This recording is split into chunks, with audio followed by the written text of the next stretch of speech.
Hai The Plus 62 Gamers, para bujangers, para wibers, welcome to the Game Channel Universe. Gimana kabar kalian? Masih ada jadwal kelas online kah? Hadir guys, kalau ada meeting online itu harus hadir. Jangan kalian malah scroll Facebook, play YouTube, atau buka Mobile Legends. Nanti kalian samaan dong dengan Mimin. Ya, memang gak heran sih, di era sekarang atau era teknologi memungkinkan kita untuk melakukan banyak hal dalam satu momen. Terlebih pada masa pandemi COVID-19 seperti ini, peran akan teknologi dalam kehidupan semakin dikedepankan. Ya, ngomongin teknologi, pada kesempatan kali ini Mimin akan membreakdown salah satu film yang memiliki kisah pada era perkembangan teknologi, yaitu Ron's Gone Wrong. Film garapan 20th Century Studios ini membawa kita ke dalam kisah seorang anak yang bernama Barney, yang dimana dia mendapatkan hadiah sebuah robot canggih yang dia beri nama Ron. Film yang dijadwalkan rilis pada 22 Oktober 2021 oleh Disney Studios ini akan membawa kita ke dalam kisah fiksi ilmiah atau nama kerennya yaitu SF, seperti yang disampaikan oleh Sarah Smith selaku penulis skenario di Virtual Press Conference, yang dimana dia menyampaikan akan ketertarikan dia tentang hubungan afeksi atau perasaan antara elektronik dengan manusia. Gimana? Apakah kalian semakin kepo akan film ini? Jika iya, segera kenakan kaset kaki dan pajama kesayangan kalian, dan segera kita mulai breakdown official trailer Ron's Gone Wrong. And let's check this out.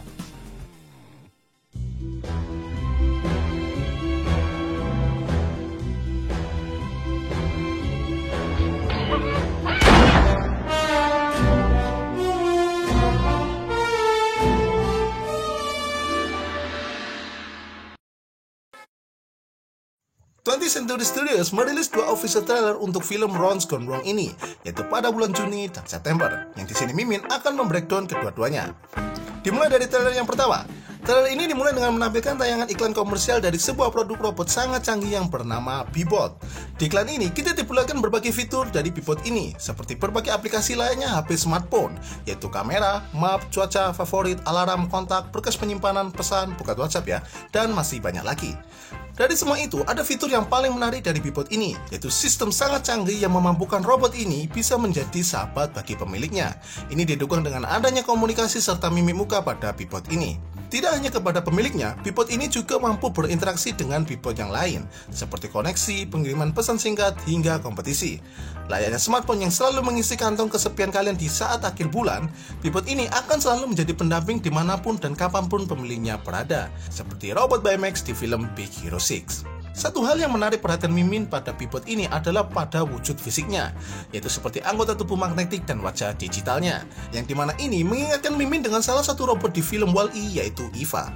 Next ke scene selanjutnya, yang dimana kita ditambahkan karakter utama kita yaitu Barney Budowski, sang bocah SMP yang diisi suara oleh Jack Dylan Grazer. Sesaat Barney melihat iklan Bebot di TV, muncul juga ayah Barney yang bernama Graham Budowski yang diisi suara oleh Ed Helms. Melihat dari namanya, kelihatannya mereka adalah keluarga darah Rusia, atau mungkin juga film ini berlatar di Rusia.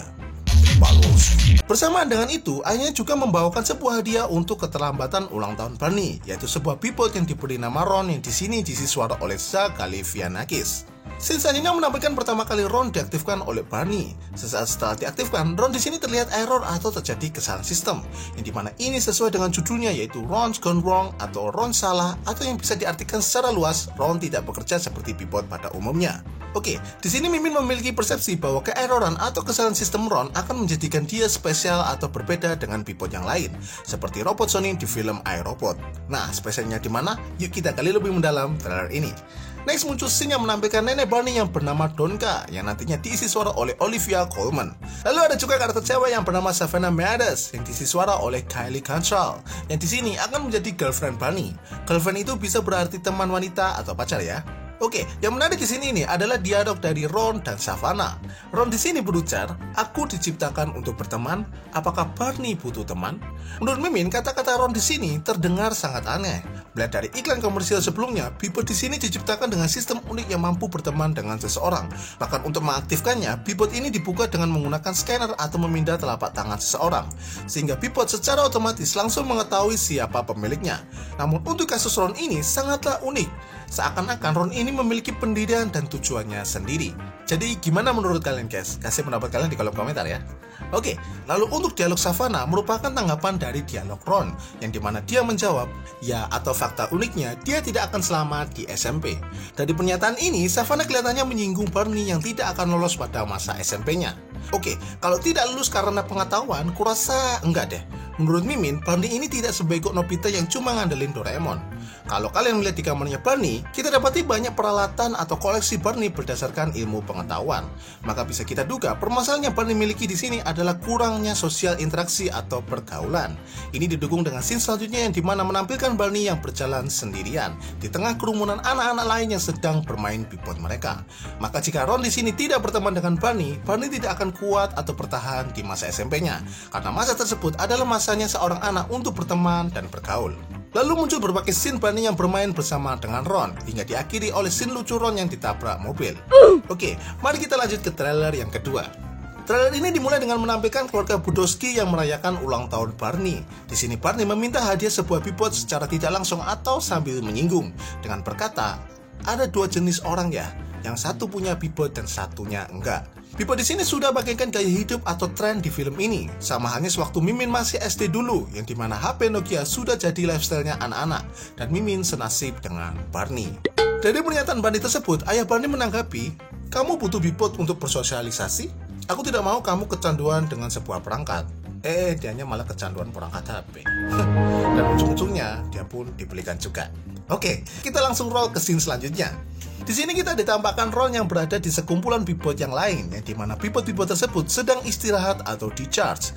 Namun uniknya, Ron di sini masih tetap aktif di saat bipod-bipod yang lain memasuki mode charge dengan tampilan digital yang sama. Seperti yang Mimin katakan sebelumnya, sistem error Ron di sini seakan-akan membuat Ron ini memiliki pendirian dan tujuannya sendiri layaknya manusia. Lalu ada juga scene yang merupakan lanjutan dari dialog Savannah di scene sebelumnya.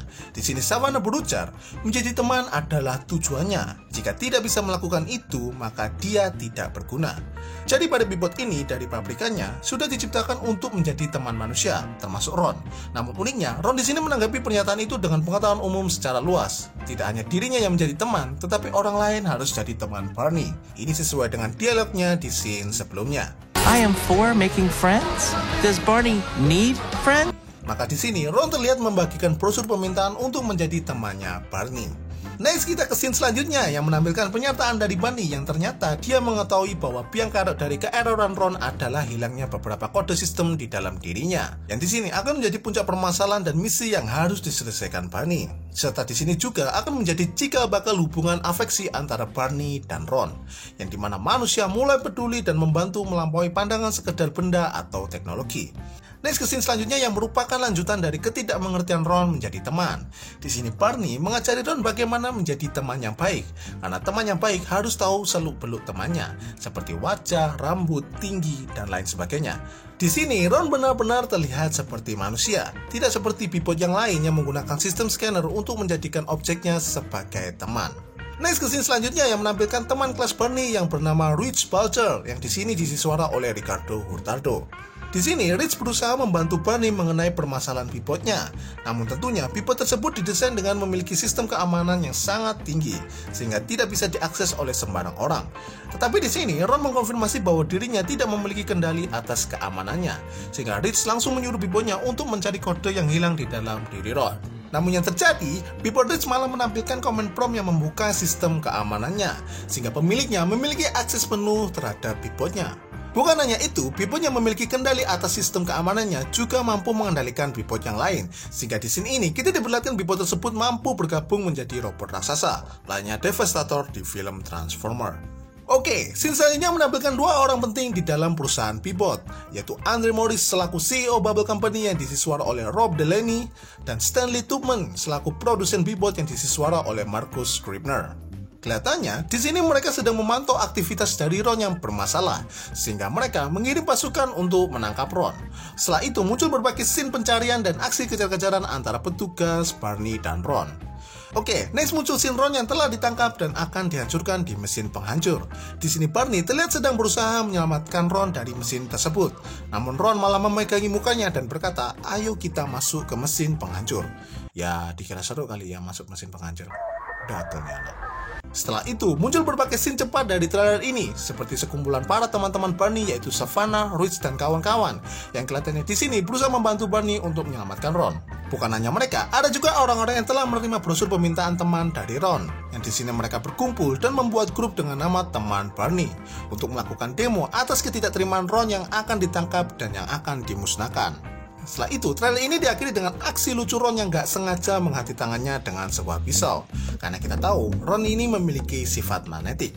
Dan pisau tersebut hampir saja melukai nenek Donka. Kurang ajar banget ya anak. Oke, seperti biasa, berikut teori Mimin mengenai film Ron's Gone Wrong ini. And let's found it, gentlemen.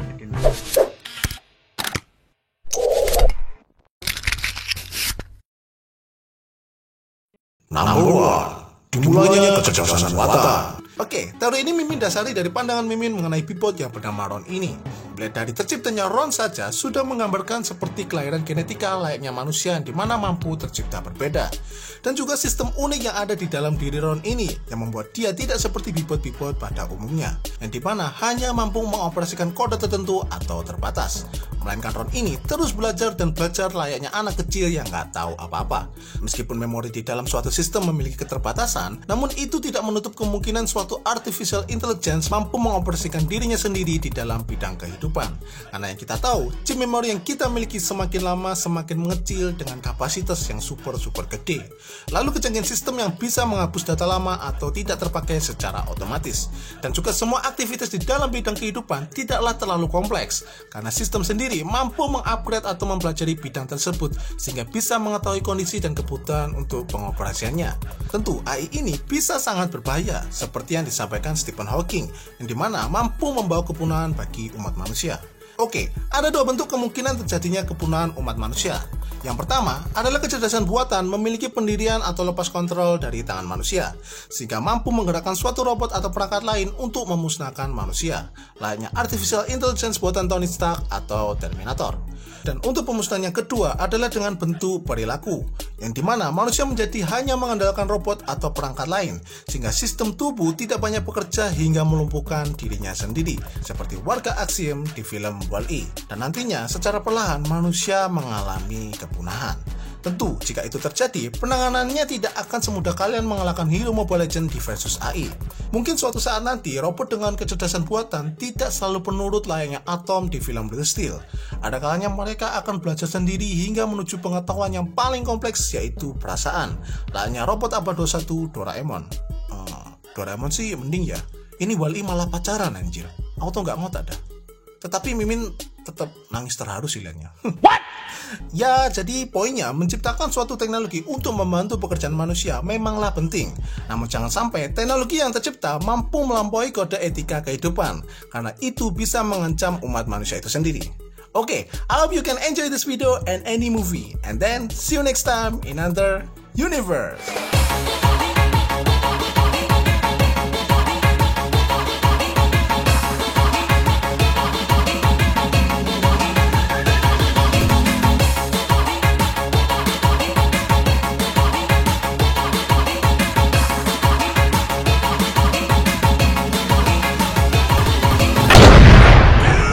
Truck.